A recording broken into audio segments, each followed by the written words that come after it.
Hi team, so today I will let you know how we can set the signature in your Outlook profile.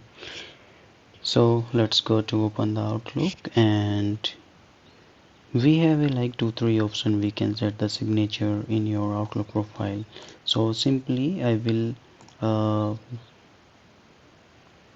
show you all options to how we can set the signature in your profile.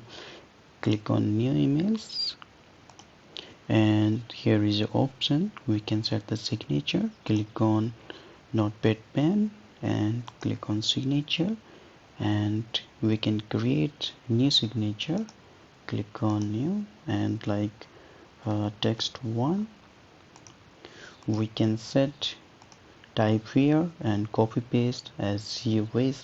Like here is a thank you, not welcome. Okay, so for the set the new message, if you want to set this signature for new emails, so you can select text one, or reply forward also you want to select this one, so you can select text one. If you don't need to reply or forward, you don't need to select this one signature. Okay, click on OK.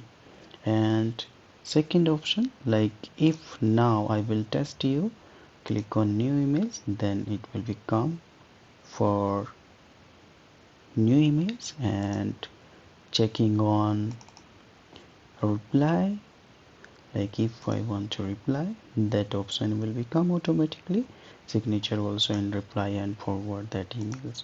And forward also we can check, here is a go. Okay, so that option will also come. We can set forward, new message, and reply that signature. So thank you so much for watching the video. Have a good day.